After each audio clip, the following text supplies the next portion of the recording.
First of all, I would like to start. I gave the presentation the topic "How to dress for success."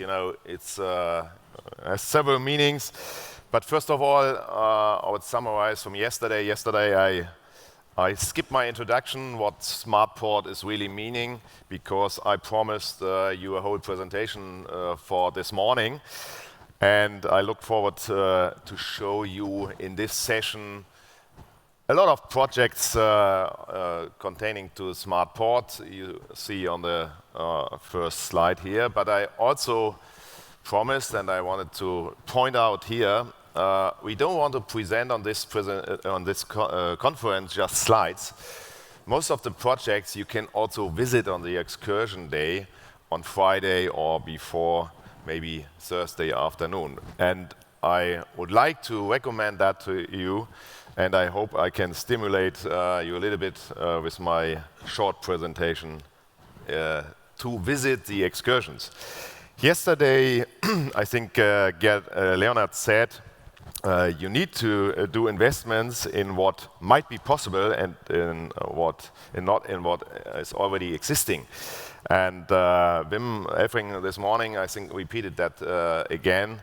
And I heard this during the conference now for several times. And we in Hamburg always try to raise our eyes together with our friends and partners to see the bigger and to think out of the box. I think that is one of our key factors for success.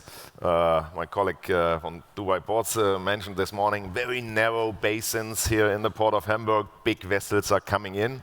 Yeah, that's one challenge we have to work with, and I think we were very successful with our SmartPort projects. You will see later on. But first of all, I would like to glance 2 years ago in Los Angeles. We presented our idea, being innovative in logistics to increase efficiency and value creation and to foster sustainability at the same time.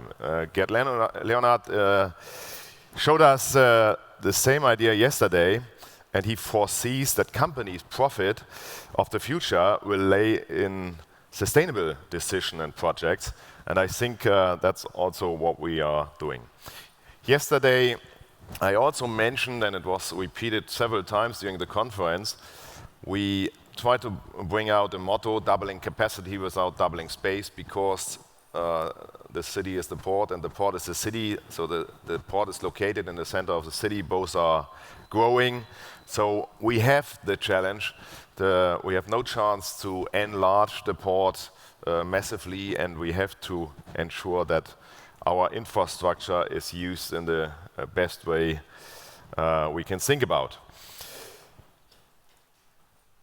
We try to bring all our SmartPort projects on one slide, and don't be afraid, now I try to step in to our SmartPort projects.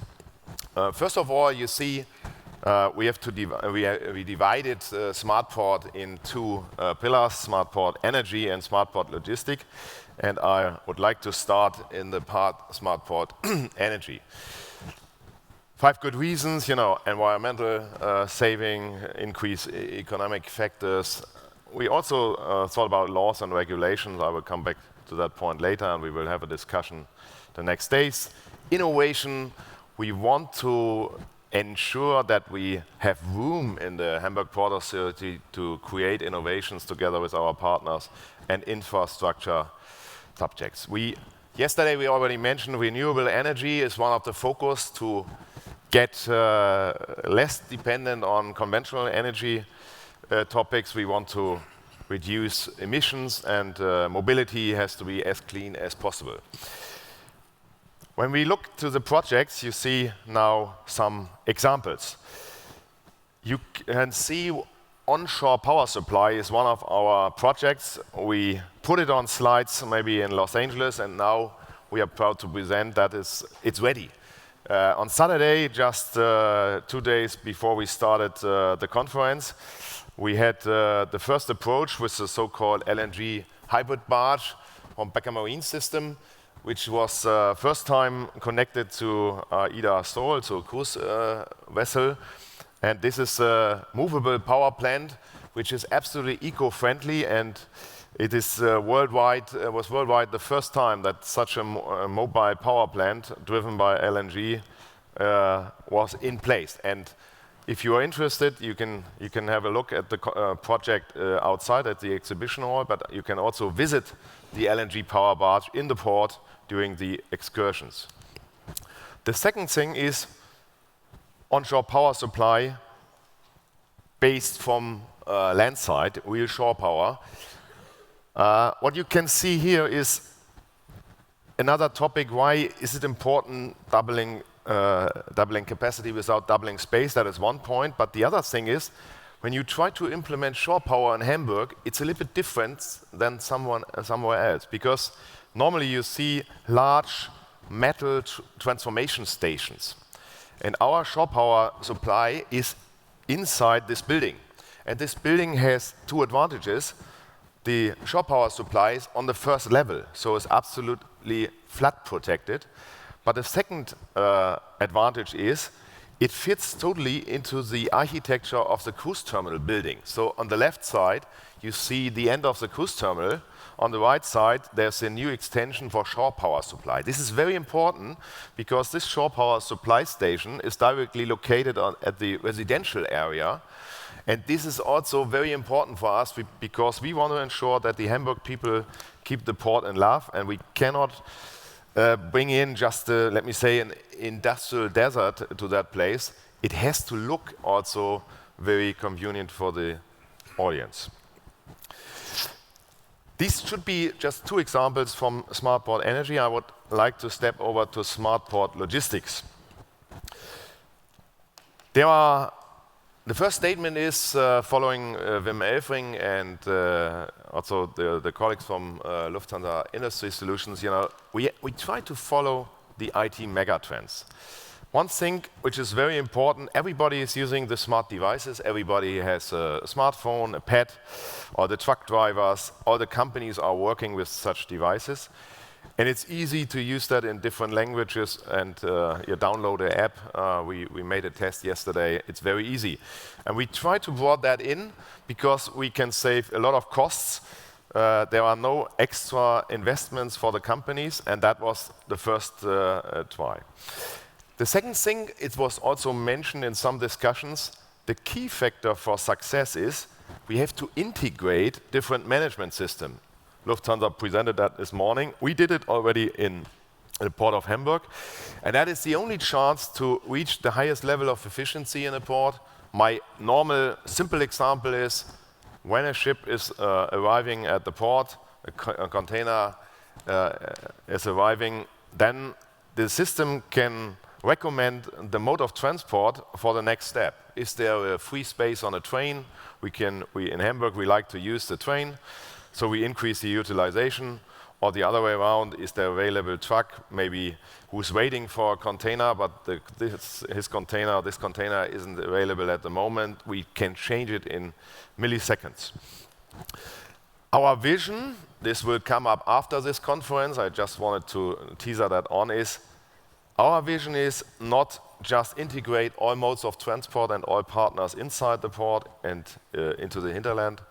Our vision is also to connect all the information along the supply chain all over the world. That means the next step has to be, we have to discuss how to connect other ports with us, maybe a slot management system for ships. We discussed that with Felixstowe last week, for example.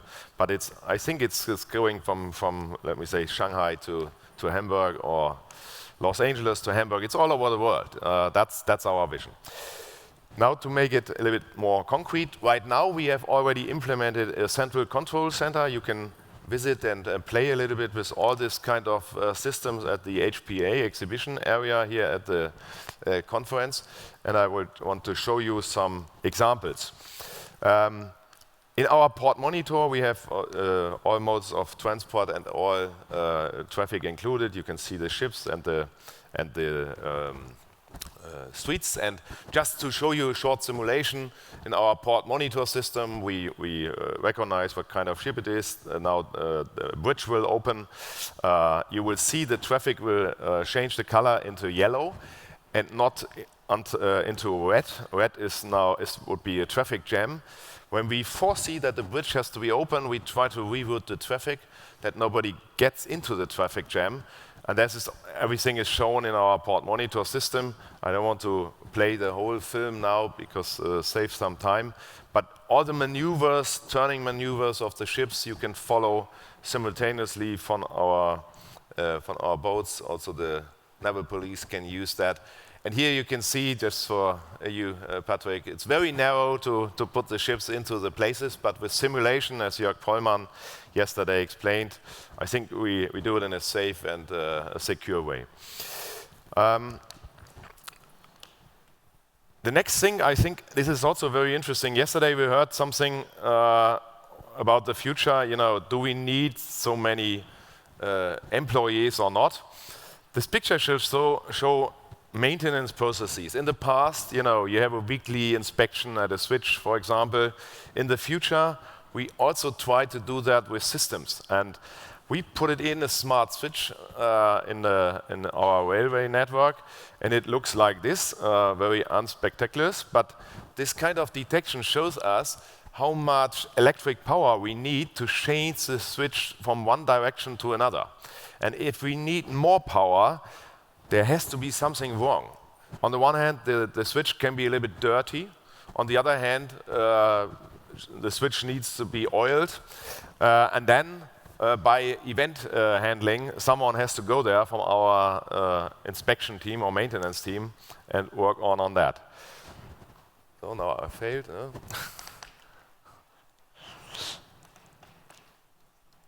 All these kind of projects on the right side belong to the smart port logistics side. I want to give you another example. This is a picture out of our vessel traffic service center. In former times, you know, this was a kind of a magnetic wall. Our nautical staff, our captains, they put the ships directly to the wall. Now this is fully IT technology, and I wanted to show you a small video demonstration how we work together with captains on new systems. And the big advantage today is that we can use interactive user interfaces. You know, my kids are using smartphones and pads, but also my mother. So also the older generation is really able to work with that. And what I want to say is, you know, people coming from different technologies or were captains on a ship are now based on a land side. They are familiar with their old systems and how to bring them together with new systems. And we try to adapt what they did before. They just have to touch a big pad.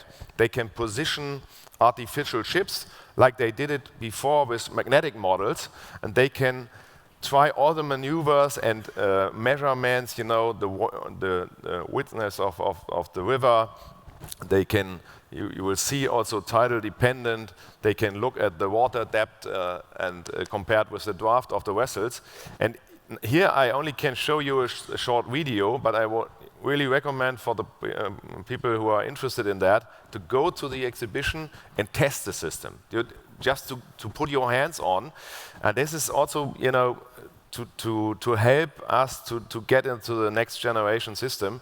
It makes a lot of things very much easier, and I hope you can follow me after you tested this, and I will try to ask you maybe on the final excursion, did you have the same feeling? So it's not a magic thing, it's just how to adapt existing technology for our normal business. Another project we worked out together with Wim's team and the partners is a smart road project. We have detection. You see also at the exhibition hall, you know, at street lights, you know, video detection, movement detection, a lot of things inside. And I would like to show you a small film what we are doing on our smart road project. Can you dim down the lights a little bit? You see the street lights, you know, light emission is independency of movements, going down or up, you can save the energy. That's a concrete example what Wim already mentioned.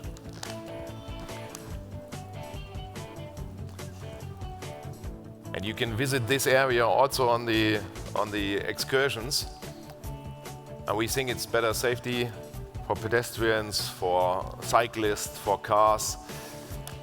And it's not just on slides. We have already implemented that on a long street inside the port.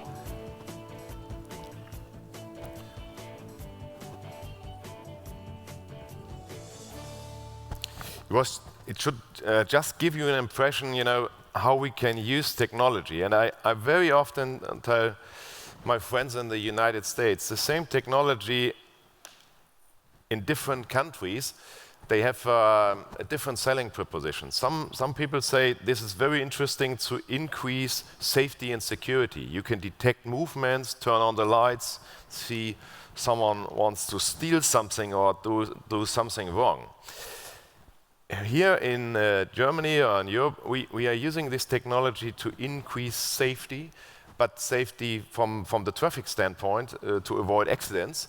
And on the other hand, the most important point is to increase sustainability, to protect nature, to reduce energy consumption when you can dim down the lights because there's no movement. And I think it's a fantastic chance for you to visit this place. To summarize what we are doing together, the key factor for success is to integrate everything. And we have another project in place now, and it's called Smart Port Logistics. It's also an app. It's a system which is now for free for all the trucking companies and logistic companies. And it's kind of a next generation solution.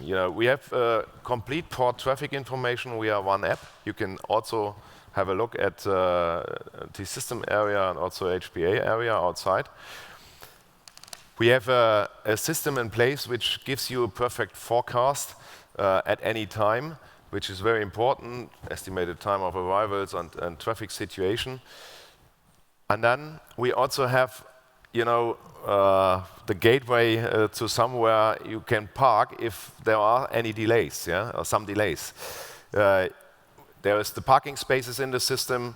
You can see what is available, how to reach there, and you can also book your place on that. And it is also in one system. If there is an open bridge, because the ship is passing, the street is closed for the moment, there's a chance to reroute. And we also put it in a system, what we call the smart text solution, when we have the daily construction. You have that in every city, in every port. We have around 400 daily construction areas in the port every year. And normally, this kind of construction areas you don't have in the system. You recognize them when there is this traffic jam. And we put it in also a smart text system. And this text puts all the information directly in the system. So the port monitor system and our smart port logistics system are connected, and we have all information in one hand. That is the way we try to increase efficiency and the quality of service in the port of Hamburg. And our vision, and to summarize that in one sentence, you can only be successful when you connect everything as a smart port project or a smart port in Hamburg. That is our project, and I hope you will enjoy that during the excursions. Thank you for listening.